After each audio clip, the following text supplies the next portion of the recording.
भारत माता की, भारत माता की, छत्रपती शिवाजी महाराज की, धर्मवीर छत्रपती संभाजी महाराज की, पुण्यश्लोक अहिल्या माता की, पुण्यश्लोक अहिल्या माता की, पुण्यश्लोक अहिल्या माता की। येळकोट येळकोट येळकोट येळकोट। हिंदवी स्वराज्याचे सरसंस्थापक छत्रपती शिवरायांना मानाचा मुजरा करतो। भारतीय राज्यघटनेचे शिल्पकार भारतरत्न डॉक्टर बाबासाहेब आंबेडकर यांना मानवंदना अर्पित करतो आणि ज्यांनी खऱ्या अर्थानं उभ्या भारतामध्ये भारतीय संस्कृतीचं पुनरुज्जीवन केलं त्या पुण्यश्लोक लोकमाता राजमाता अहिल्यादेवी होळकर यांच्या चरणी नतमस्तक होतो। आज या 300व्या जयंती सोहळ्याच्या निमित्ताने मंचावर उपस्थित असलेले ज्यांच्या नेतृत्वात अहमदनगरचं अहिल्यानगर करण्याचा निर्णय आपण घेतला ते महाराष्ट्राचे लोकप्रिय उपमुख्यमंत्री माननीय एकनाथराव शिंदेजी,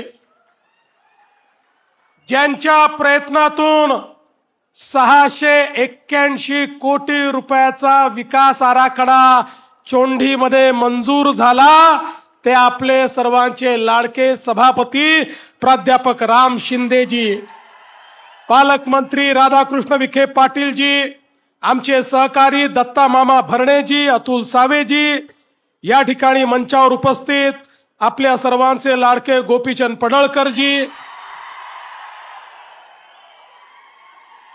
या चोंडीमध्ये स्मारक तयार करण्याकरता ज्यांनी खरे कष्ट घेतले ते आदरणीय अण्णासाहेब डांगे, शिवाजीरावजी कर्डिले, मोनिकाताई राजळे, सुरेशजी धस, काशीनाथजी दाते, बबनरावजी पाचपुते, बाबासाहेब देशमुख, चित्राताई वाघ, नारायण पाटील, त्याचप्रमाणे प्राध्यापक लक्ष्मण हाके, श्री अमोल खताळ, स्नेहलताताई कोल्हे, भीमरावजी धोंडे, सुजयजी विखे, विठ्ठलरावजी लंगे, रमेश शांता शेणगे, नवनाथजी पडळकर, सुरेशजी भुमरे, किरणजी पाटील, रामरावजी वडकुते, नानाभाऊ कोकरे, भाऊलालजी तांबळे, उषाताई वाजपेयी, वर्षाताई भोसले, उज्ज्वलाताई हाके, स्मिताताई काळे, स्नेहाताई सोनकटे, सुरेंद्र दिलीप भालसिंग, या ठिकाणी मंचावर उपस्थित आपले जिल्हाधिकारी पंकज आशिया, श्री विजय चौधरी, श्री आनंद भंडारी, श्री सोमनाथ घारगे, मंचावरील सर्व मान्यवर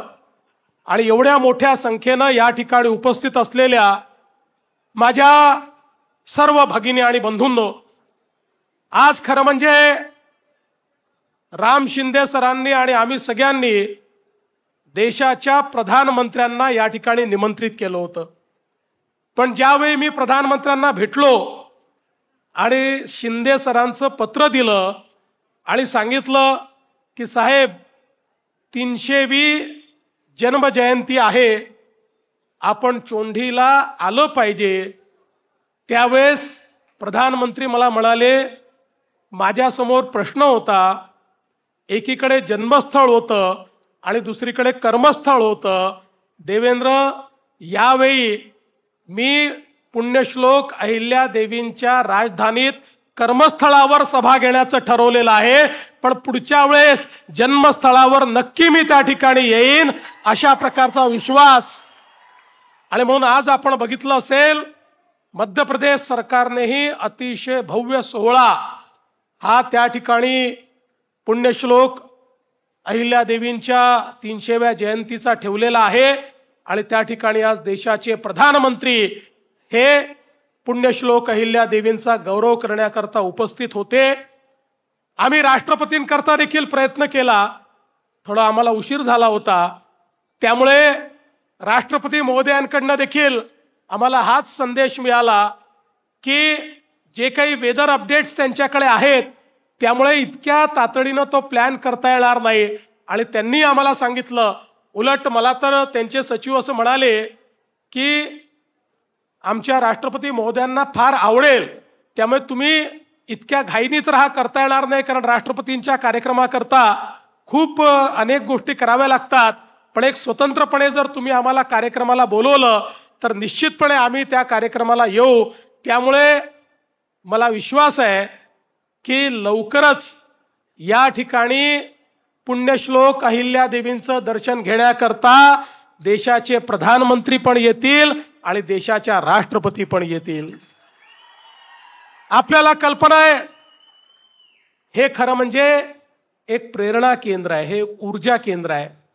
आणि आत्ताच शिंदे साहेबांनी सांगितलं कशा प्रकारे लोकमाता पुण्यश्लोक अहिल्यादेवी होळकर यांनी राज्याची बागडोर सांभाळली. खरं म्हणजे आपल्याला कल्पना आहे, या गावामध्येच त्यांचा जन्म झाला आणि त्या ठिकाणी जन्मानंतर इथेच त्या वाढत असताना ज्यावेळेस एकदा मल्हारराव होळकर या ठिकाणी आले आणि त्यांनी बघितलं ही लहानशी कन्या देवभक्त सुसंस्कृत अशा प्रकारची, आणि मल्हाररावांना वाटलं याच मुलीला माझी सून बनवलं पाहिजे. आणि मल्हाररावनी त्या ठिकाणी त्यांचं लग्न लावून दिलं. आपण विचार करा, त्यावेळी त्या काळाच्या परंपरेप्रमाणे 7-8 वर्षाच्या केवळ अहिल्यादेवी होत्या. पण त्यानंतर लग्नानंतर हळूहळू सर्व राजकारभारातलं जे जे काही शिकावं लागतं ते शिकण्याचं काम हे त्यांनी केलं. सुरुवातीला सासूबाईंकडनं सासऱ्यांकडनं त्या ठिकाणी खऱ्या अर्थानं प्रत्येक गोष्ट त्यांनी त्या ठिकाणी शिकून घेतली. किती संकट आली बघा. मगाशी सांगितलं की पतीच्या निधनानंतर आदरणीय मल्हारराव होळकरांनी त्यांना सांगितलं की तुला प्रजेची काळजी घ्यावी लागेल, पण संकट किती यावीत, सासरे सासू पती मुलगा मुलगी जावई असे एका पाठोपाठ एक सोडून गेले. पण अहिल्या माता डळमळल्या नाहीत, कारण त्यांना हे माहिती होतं की आता माझा परिवार छोटा राहिलेला नाही, संपूर्ण राज्य हा माझा परिवार आहे, ही जबाबदारी माझ्याकडे आहे. आणि म्हणून त्यांनी ज्या प्रकारचा राज्यकारभार 28 वर्ष चालवला, या देशाच्या इतिहासामध्ये कल्याणकारी राजे जे झाले, एकीकडे छत्रपती शिवाजी महाराजांसोबत जर दुसरं नाव कुठलं घेता येईल तर ते पुण्यश्लोक अहिल्यादेवी होळकरांचंच घ्यावं लागेल. आपण विचार करा, तो काळ असा होता की जगातल्या आक्रांत्यांनी भारताला लुटण्याकरता भारतावर आक्रमण केली.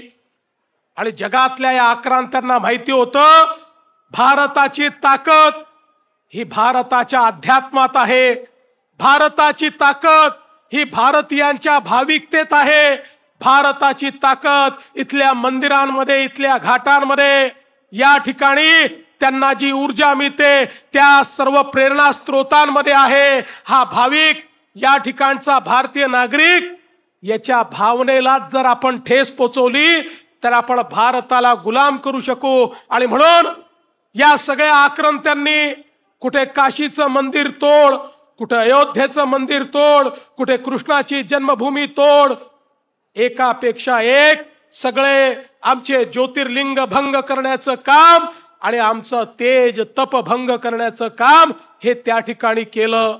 आणि अशा परिस्थितीमध्ये पुण्यश्लोक अहिल्या मातांनी ठरवलं मी केवळ माझ्या राजापुरतं राज्यापुरतं विचार करणार नाही, अखिल हिंदुस्थानाची जबाबदारी देखील माझी आहे.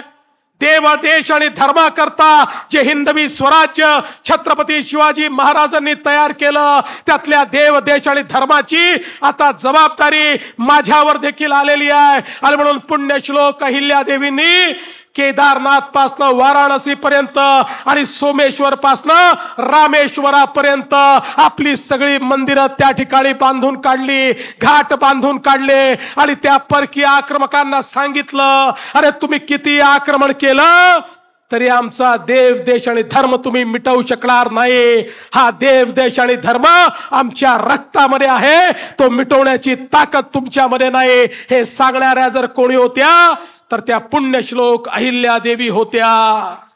बंधू भगिनींनो, औरंगजेबानं त्या ठिकाणी तोडलेलं सोमनाथचं मंदिर, कुठल्याही राजाची हिम्मत झाली नाही की या ठिकाणी जाऊन त्या मंदिराचा मी पुनर्निर्माण करेल. अशा प्रकारची मोगली दहशत औरंगजेबाच्या काळात आणि त्याच्या नंतर देखील होती. पण ही दहशत न जुमानता त्या ठिकाणी जाऊन ती जागा त्या ठिकाणी मिळवून आणि मंदिर बांधलं. पण मंदिर बांधताना थोडं बाजूला बांधलं, कारण त्यांना हे दाखवायचं होतं आपल्या सगळ्या भारतीयांना की अरे आता तरी शिका, आता तरी एकत्रित व्हा, तुमची मानकं या ठिकाणी तोडली जात आहेत. आणि म्हणून त्या ठिकाणी ते जे अवशेष होते ते अवशेष जाणीवपूर्वक त्यांनी कायम ठेवले. कारण पुण्यश्लोक अहिल्या मातांना माहिती होतं की जोपर्यंत आमचा भारतीय, आमचा हिंदू हे अवशेष पाहणार नाही तोपर्यंत तो पेटून उठणार नाही. आणि तो जर पेटून उठणार नाही तर अशीच त्याची मंदिरं तोडली जातील. आणि त्याच भावनेनं त्यांनी ते मंदिर तयार केलं. आणि ही गोष्ट देखील खरी आहे की आज अहिल्या मातांना अपेक्षित अशा प्रकारचा त्या मंदिराचा विकास या ठिकाणी खऱ्या अर्थानं मोठ्या प्रमाणात झालेला आपल्याला पाहायला मिळतो. ज्या प्रकारे विश्वनाथाचं मंदिर, विश्वनाथाच्या मंदिराचा मोठ्या प्रमाणात विकास झालेला आपल्याला पाहायला मिळतो. आणि त्या विश्वनाथाच्या मंदिराच्या प्रांगणात गेल्यानंतर आज ज्यावेळी आम्ही अहिल्या मातांचा पुतळा त्या ठिकाणी पाहतो, एकीकडे काशी विश्वनाथ आहेत आणि दुसरीकडे अहिल्या माता आहेत, आमचं सगळ्यांचं ऊर भरून येतं की माझ्या महाराष्ट्राची एक कन्या, या कन्येनं आमच्या धर्माला त्या ठिकाणी, आमचा महाराष्ट्र धर्म, आमचा हिंदू धर्म हा जागृत ठेवण्याचं काम आणि तो जिवंत ठेवण्याचं काम त्यांनी केलं. अहिल्या मातांचं वाक्य फार सुंदर होतं. त्या म्हणायच्या राष्ट्रभावना आणि धर्मभावना या दोन्ही जागृत ठेवल्या पाहिजे. आणि त्या असं म्हणायच्या, स्नान करने से शरीर शुद्ध होता है, ध्यान करने से मन शुद्ध होता है और दान करने से धन शुद्ध होता है. आपल्याला आश्चर्य वाटेल, देशभरामध्ये एवढ्या मोठ्या प्रमाणात दान पुण्य त्यांनी केलं. घाट बांधले, मंदिरं बांधले, बावड्या बांधल्या, तलाव बांधली. पण यातला एकही पैसा पुण्यश्लोक अहिल्या मातांनी त्यांच्या राज्याच्या तिजोरीतनं खर्च केला नाही. त्यांचे जे स्वतःचे पैसे होते त्या पैशातनं त्यांनी हे सगळं बांधकाम केलं. एकही पैसा त्यांनी राज्यातला घेतला नाही. आपण माहेश्वरला जर जाऊन बघितलं, आपल्या लक्षात येईल पुण्यश्लोक का म्हणतो. जसं छत्रपती शिवाजी महाराजांना त्या ठिकाणी आपण बघितलं श्रीमंत योगी म्हटलेलं आहे, कारण सगळी श्रीमंती असताना योग्यासारखे राहिलेले छत्रपती आपण बघितले. तशाच पुण्यश्लोक अहिल्या माता एवढी मोठी श्रीमंती होती, एवढं मोठं राज्य होतं, अतिशय समृद्ध अशा प्रकारचं राज्य होतं. त्या राज्यामध्ये पैशाचा देखील ओघ होता. पण अहिल्या माता कुठे राहत होत्या आपण जर बघितलं, एका छोट्याशा खोलीमध्ये राहत होत्या. एक छोटंसं देवघर होतं, त्यांची काही भांडी कुंडी होती, त्यांची स्वतःची काही वस्त्र होती. आपल्या स्वतः करता त्यांनी कधीही धनाचा वापर केला नाही. आणि म्हणून त्या पुण्यश्लोक झाल्या आणि म्हणूनच त्या लोकमाता देखील झाल्या. कारण आपल्या प्रजेला त्यांनी खऱ्या अर्थानं मुलासारखं वागवलं. काशीचा मनकर्णिका घाट असेल, विश्वेश्वर असेल, मथुरेत धर्मशाळा असेल, जगन्नाथ मंदिरात पूजेची जागा असेल, गयेतील विष्णू मंदिर असेल, अयोध्येतील राम मंदिर असेल, जेजुरी, पंढरपूर, नाशिक, आपण म्हणाल तिथे अहिल्या मातांनी निर्माण केलेलं वैभव हे आपल्याला या ठिकाणी पाहायला मिळतं. आणि प्रजेची काळजी घेणं काय असतं आपल्याला माहिती आहे. माळव्याच्या घाटामध्ये त्या ठिकाणी लुटारू आणि दरोडेखोर मोठ्या प्रमाणात लोकांना लुटायचे, त्यांचा बंदोबस्त होत नव्हता. या लोकमातेनी, राजमातेनी घोषणा केली, जो या दरोडेखोरांचा बंदोबस्त करेल त्याला माझी मुलगी मी त्या ठिकाणी आपली पत्नी म्हणून देईल. माझ्या मुलीशी त्याचं मी लग्न लावून देईल. आणि मग आपल्याला माहिती आहे की यशवंतराव फणसेंनी त्या ठिकाणी तो नायनाट केला. पण एक लोकमाता कशी असते, राजमाता कशी असते, त्यांनी हा विचार केला नाही. स्वतःच्या मुलीचा हात त्या ठिकाणी समोर ठेवून आणि संपूर्ण माळव्याला दरोडेखोरांपासून मुक्त करण्याचं काम हे लोकमातांनी त्या ठिकाणी केलं. खरं म्हणजे आपल्याला माहिती आहे की जी राजधानी त्यांनी तयार केली माहेश्वरवर नर्मदेच्या तीरी, ही केवळ साधी राजधानी नव्हती. त्या राजधानीमध्ये जगभरातले देशभरातले वेगवेगळे विद्वान त्यांनी बोलवले. त्या ठिकाणी विणकर, सोनार, वेगवेगळं काम करणारे बोलवले आणि त्यांच्या माध्यमातून मोठ्या प्रमाणात तिथल्या लोकांना प्रशिक्षित केलं, महिलांना प्रशिक्षित केलं. त्यांच्या माध्यमातून सुंदर वस्त्र तयार व्हायला लागली. एक वेळ अशी आली, माहेश्वरी वस्त्र उभ्या हिंदुस्थानातल्या कुठल्याही राजाला वस्त्र कुठले घालायचे अशा प्रकारचा विचार जेव्हा यायचा त्यावेळेस माहेश्वर वरनं वस्त्र मागवली जायची. अशा प्रकारची माहेश्वरी वस्त्र त्यांनी तयार केली आणि त्यामुळे तिथला गोर गरीब समृद्ध झाला. मोठा कलावंत त्या ठिकाणी तयार झाला. एक मोठी अर्थव्यवस्था तयार झाली आणि त्या किती मुत्सद्दी होत्या. त्यांनी आयात निर्याती करता वेगवेगळ्या राज्यांसोबत वकील नेमले आणि त्या वकिलांच्या माध्यमातून हा व्यापार त्या ठिकाणी चालत होता. आणि हे सगळं करत असताना मगाशी शिंदे साहेबांनी उल्लेख केला, राज्य हे सुरक्षित राहिलं पाहिजे. सुरक्षित राज्य राहण्याकरता त्यांनी शस्त्रांची आयात केली नाही. जसं आपण बघितलं की आता नुकताच पाकिस्तान सोबत आपलं युद्ध झालं. आपल्या भारतात बनलेल्या ब्रह्मोसनी पाकिस्तानची तळ उद्ध्वस्त केलेली आपण बघितली. तसंच अहिल्या देवींनी देखील शस्त्रांचा कारखाना आपल्या राज्यात सुरू केला आणि इतक्या वेगवेगळ्या प्रकारच्या तोफा तयार केल्या की त्यांचं युद्ध कौशल्य आणि युद्ध सज्जता बघितल्यानंतर त्यांच्यावर कोणी हल्ला करण्याचाच विचार करणार नाही अशा प्रकारची युद्ध सज्जता त्या ठिकाणी त्यांनी तयार केली. आणि एवढंच नाही तर ऑपरेशन सिंदूरच्या वेळी आपण बघितलं, आपल्या 2 लष्करातल्या भगिनी या आपल्याला त्या ठिकाणी ब्रीफिंग करायच्या. आपलं हूर त्या ठिकाणी अभिमानानं भरून टाकायचं. पण त्या काळामध्ये आपण विचार करा तो कसा काळ होता.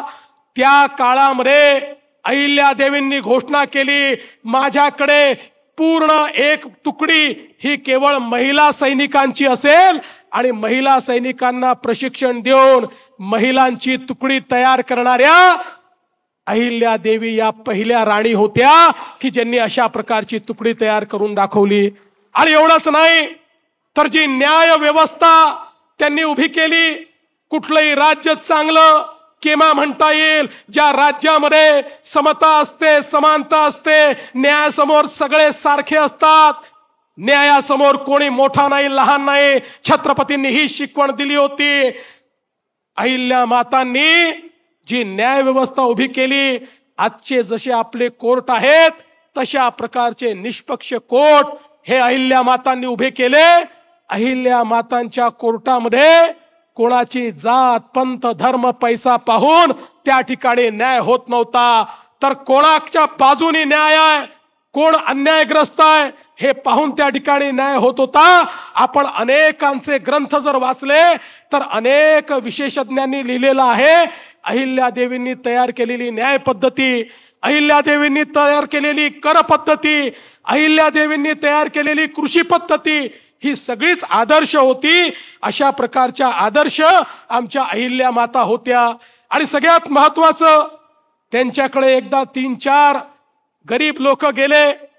त्यांनी सांगितलं, माता आमच्या मुलींची लग्न आम्हाला करता येत नाही.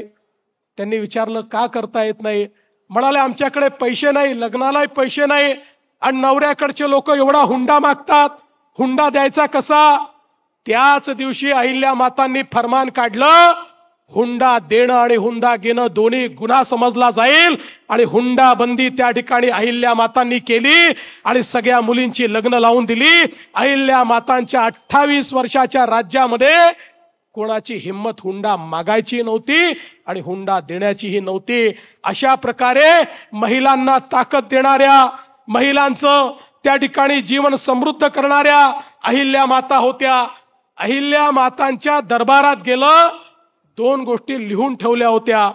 एक गोष्ट होती, दरबाराचा वेळ महत्वाचा आहे हे जाणून इथे येणाऱ्यांनी निष्कारण वेळ घेऊ नये. आणि दुसरं लिहिलं होतं, माणसाचे चारित्र्य असे असावे की वाहून जाईल ते गंगाजल आणि राहील ते तीर्थ, अशा प्रकारचं माणसाचं चारित्र्य असलं पाहिजे हे त्या ठिकाणी त्यांनी सांगितलं. आणि म्हणूनच आपण 300 वर्षानंतर त्यांची आठवण काढतोय. ही केवळ औपचारिकता नाहीये. 300 वर्षानंतरही त्यांनी केलेला राजकारभार, त्यांनी दिलेला विचार, त्यांनी केलेली कामं ही खऱ्या अर्थानं इतकी प्रेरणादायी आहेत, ती कालजयी आहेत, ती आजही सुसंगत आहेत. आणि आजच्याही राज्यकर्त्यांनी जर कोणाकडनं राज्य कसं करायचं शिकायचं असेल तर एकीकडे छत्रपती शिवराय आहेत आणि दुसरीकडे लोकमाता राजमाता पुण्यश्लोक अहिल्यादेवी आहेत. आणि म्हणून त्यांची आठवण काढण्याकरता या 300व्या जन्मजयंतीच्या निमित्ताने आपण एकत्रित आलो. मला अतिशय आनंद आहे. आपण या जिल्ह्याचं नाव तर अहिल्या नगर केलंच, आता चौंडीमध्ये या ठिकाणी एक मोठा आराखडा आपण तयार केलेला आहे. त्याच्या माध्यमातून इथला विकास आपण करणार आहोत. आणि त्याच वेळी संपूर्ण देशात त्यांनी मोठ्या प्रमाणात काम केलं, पण महाराष्ट्रातही अनेक घाट बांधले, अनेक विहिरी बांधल्या. आपण जर अहिल्या देवींच्या काळातल्या विहिरी बघितल्या, त्याला पायऱ्या आहेत. ती अशी बावडी आहे की ज्याचं पाणी आटत नाही. आणि अनेक तर देशामध्ये अशा ठिकाणी आहेत की आसपास दुष्काळ आहे पण त्या विहिरीला पाणी आहे. अशा प्रकारच्या पुण्यश्लोक अहिल्या मातेनी तयार केलेल्या विहिरी असतील, तलाव असतील, घाट असतील, याचं संवर्धन करण्याचा निर्णय आपण घेतला. आणि चांदवड असेल, त्र्यंबकेश्वर असेल, मल्हार गौतमेश्वर असेल, इथले जे तलाव आहेत त्याचं संवर्धन करण्याचा निर्णय आपण घेतला. आणि अहिल्या मातांच्या माध्यमातून या ठिकाणी आदिशक्ती अभियान हे आपण सुरू केलेलं आहे की ज्याच्या माध्यमातून निश्चितपणे आपण या ठिकाणी आमच्या महिलांना सक्षम करू. आणि हे करत असताना कधी कधी इतिहास फार क्रूर असतो. छत्रपती संभाजी महाराजांचा इतिहास हा जनसामान्यांपर्यंत पोहोचण्याकरता दुर्दैवाने चित्रपटाची निर्मिती झाली. आणि छावा चित्रपटानंतर आजच्या पिढीला तो दैदिप्यमान इतिहास काल आधी माहिती होता, पण तो जनसामान्यांपर्यंत पोहोचण्यात कुठेतरी आपण अपयशी झालो होतो. आणि म्हणून आमच्या लक्षात आलं की सिनेमा एक असं माध्यम आहे की ज्यातनं इतिहास पोचू शकतो. आणि म्हणून आपल्या मंत्रिमंडळाने निर्णय केलेला आहे, अहिल्या मातांच्या जीवनावर बहुभाषिक कमर्शियल चित्रपट आपण तयार करणार आहोत, जो सगळ्या भाषांमध्ये त्या ठिकाणी आपण तयार करणार आहोत. जेणेकरून केवळ महाराष्ट्रात, मध्य भारतात नाही तर संपूर्ण भारतामध्ये अगदी दक्षिणेपासून उत्तरेकडे, पश्चिमेपासून पूर्वेकडे सगळीकडे अहिल्या मातांचं हे चरित्र, त्यांचं काम, त्यांचं कर्तृत्व आणि या देशावरचे आणि समाजावरचे त्यांचे उपकार हे शेवटच्या माणसापर्यंत पोचले पाहिजे, हा आपला निश्चितपणे या ठिकाणी प्रयत्न आहे. मी आज या निमित्ताने आपल्याला सांगतो की अहिल्या मातांकडनं आपण प्रेरणा घेऊन या ठिकाणी काम करतो. आणि अहिल्या मातांनी सगळ्यात मोठं काम जर काही केलं असेल तर त्यांच्या राज्यातले जे वंचित होते, दलित होते, त्यांच्या राज्यातले जे आदिवासी होते, कातकरी होते, या सगळ्यांकरता योजना सुरू केली. आणि त्यांना शिक्षण मिळालं पाहिजे, त्यांना त्या ठिकाणी रोजगार मिळाला पाहिजे, अशा प्रकारचा प्रयत्न केला. आणि म्हणून मी आपल्याला एवढंच आश्वस्त करतो की ज्या प्रकारे वंचितांकरता अहिल्या मातांनी राज्य चालवलं, आम्ही देखील हे युतीचं सरकार अशाच प्रकारे वंचितांकरता या ठिकाणी चालवू आणि त्याकरता आम्ही आमच्या जीवनाचा एक एक क्षण घालवू, ही प्रतिज्ञा आज अहिल्या मातेंच्या वतीनं समोर आम्ही सगळे या ठिकाणी करतो. आणि आपण या कार्यक्रमाकरता या ठिकाणी आम्हाला निमंत्रित केलं, पुन्हा एकदा अहिल्या मातांच्या चरणी दर्शन घेण्याची संधी दिली, त्याबद्दल आपले आभार मानतो आणि माझं बोलणं संपवतो. धन्यवाद. जय हिंद, जय महाराष्ट्र. येळकोट येळकोट, येळकोट येळकोट. माननीय मुख्यमंत्र्यांच्या या अत्यंत प्रेरणादायी भाषणानंतर आपण आभार प्रदर्शनाकडे आलेले आहोत. शशिकांत दादा तरंगे आभार प्रदर्शन करतील, त्यानंतर वंदे मातरम होईल आणि मग हा कार्यक्रम संपेल.